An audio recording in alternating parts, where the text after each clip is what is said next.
सभी बच्चों का स्वागत है हमारे YouTube चैनल चंद्रेश अग्निहोत्री में। आज आप प्रयोगवाद व नई कविता के कवि, उनकी रचनाएं और विशेषताएं ट्रिक के माध्यम से पढ़ने वाले हैं। प्रयोगवाद का प्रारंभ 1943 ईस्वी से माना जाता है। प्रयोग का अर्थ है साहित्य के अंतर्गत नवीन प्रयोगों को मान्यता प्रदान करना।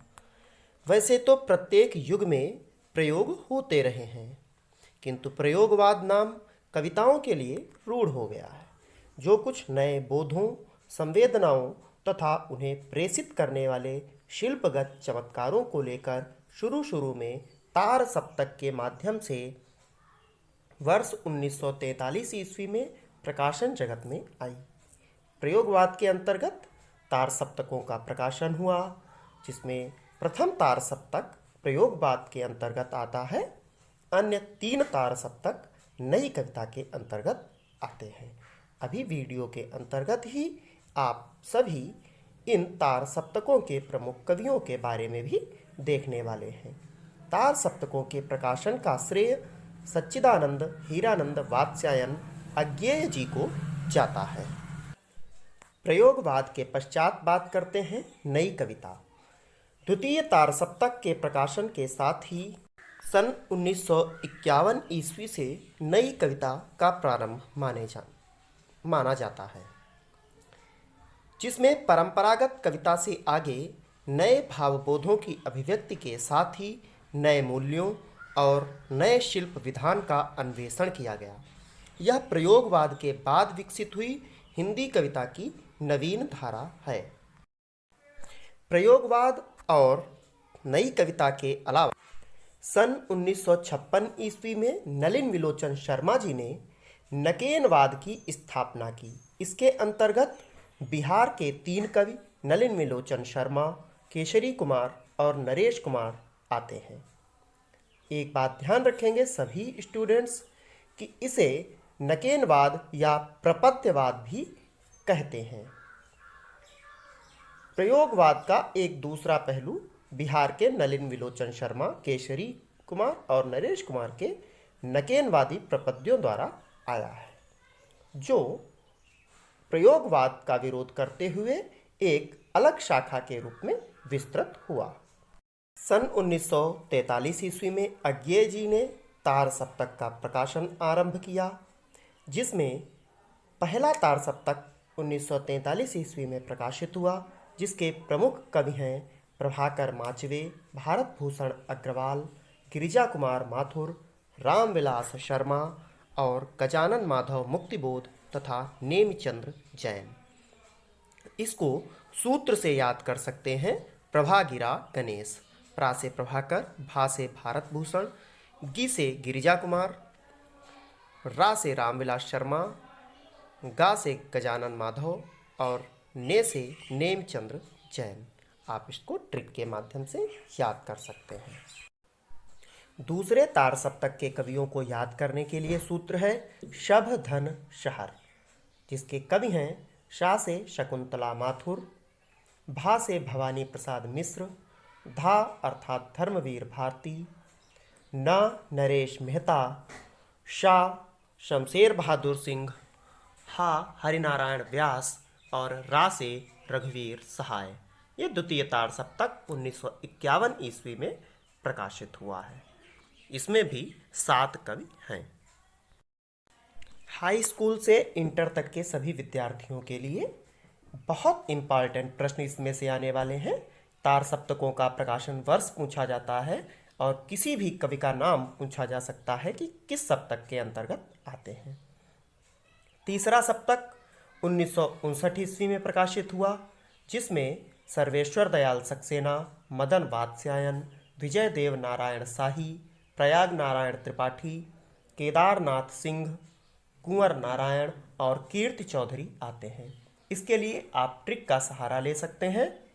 ट्रिक है सर मदन ने प्रयाग विजय में कुंवर केदार की कीर्ति बढ़ाई। ध्यान में आ गया होगा। सर से सर्वेश्वर दयाल, मदन वात्स्यायन, प्रयाग नारायण त्रिपाठी, विजय से विजय देव नारायण, कुंवर से कुंवर नारायण, केदार केदारनाथ सिंह और कीर्ति से कीर्ति चौधरी। ये तीसरे सप्तक 1959 के प्रमुख कवि हैं। आइए इसके पश्चात देखते हैं चौथा तार सप्तक 1979 ईस्वी के प्रमुख कवि। इसकी ट्रिक है, राजा श्री राम सुमन नंद ने स्वदेश के राजकुमार अवधेश को बुलाया। राजा से राजेंद्र किशोर, श्री राम से श्री राम वर्मा, सुमन से सुमन राजे, नंद नंद किशोर आचार्य, स्वदेश स्वदेश भारती, राजकुमार से राजकुमार अंबुज और अवधेश से अवधेश कुमार। ये चौथे सप्तक के 7 कवि। इसका प्रकाशन वर्ष है 1979 ईस्वी। चारों सप्तकों के प्रकाशन वर्ष और उनके कवि जानने के पश्चात हम सब जानेंगे प्रयोगवाद और नई कविता के प्रमुख कवि और उनकी रचनाओं को एक सुंदर सी ट्रिक के माध्यम से। जिन स्टूडेंट्स ने अभी तक चंद्रेश अग्निहोत्री यूट्यूब चैनल को सब्सक्राइब नहीं किया है, उसे जरूर सब्सक्राइब कर लें। आइए देखते हैं प्रयोगवाद और नई कविता के कवि। पहले हैं अज्ञेय, जिनकी रचनाएं हैं भग्नदूत, हरी घास पर क्षण भर, बावरा अहेरी, आंगन के पार द्वार, इंद्रधनुष रौंदे हुए थे और सुनहरे शैवाल।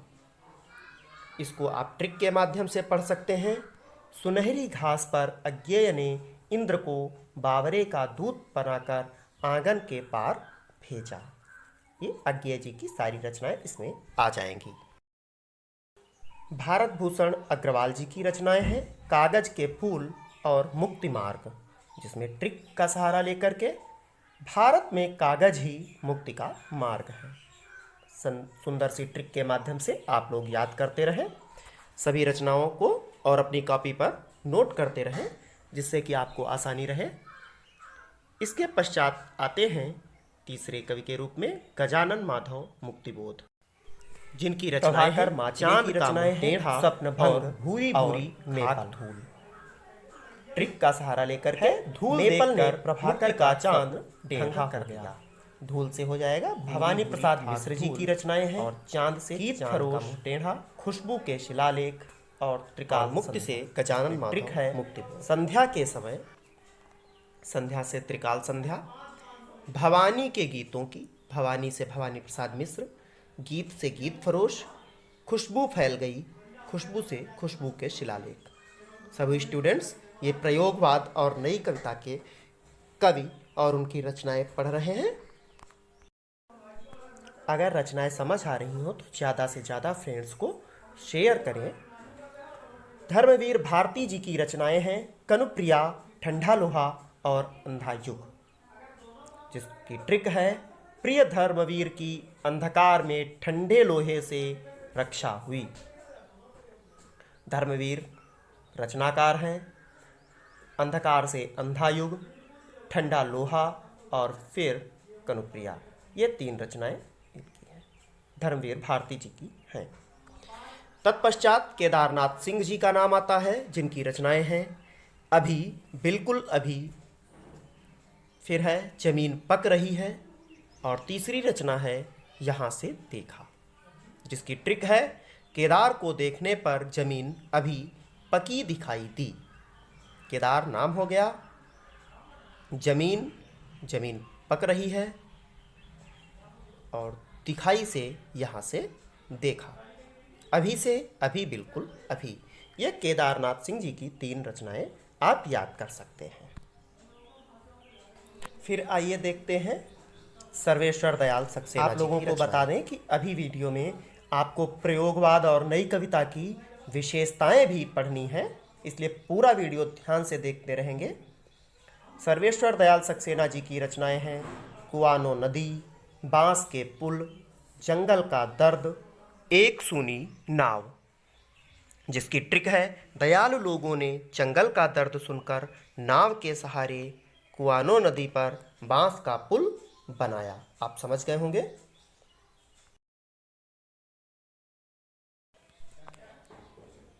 हाई स्कूल के लिए बहुत इंपॉर्टेंट टॉपिक प्रयोगवाद की विशेषताएं। अनुभूति व यथार्थ का संश्लेषण, बौद्धिकता का आग्रह। दूसरी विशेषता है वाद या विचारधारा का विरोध। हाई स्कूल से लेकर इंटर तक के सभी भैया बहुत ध्यान से देखते रहें, और अगर कोई दिक्कत आती है तो हमारे व्हाट्सएप नंबर 8004270049 पर आप कांटेक्ट कर सकते हैं।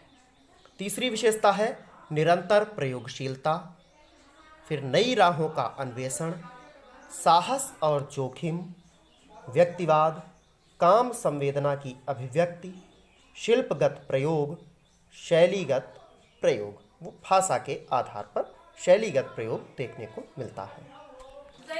नई कविता की सामान्य जो प्रवृत्तियां थीं उनमें निराशा का भाव था, दुख का भाव था, ईश्वर में कोई आस्था रह नहीं गई थी, लोग कवि कुंठाग्रस्त थे, व्यक्तिगत भाव सभी कवियों में देखने को मिलता था, परंतु सौंदर्य और कला पक्ष का बड़ा ही सुंदरतम ढंग से चित्रण नई कविता के कवियों के द्वारा किया गया।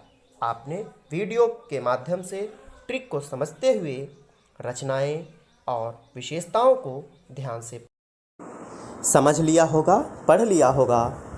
अब इस वीडियो को अपने फ्रेंड्स को शेयर करें, चैनल को सब्सक्राइब करें, और अगर कोई दिक्कत है तो हमारे नंबर पर मैसेज करें।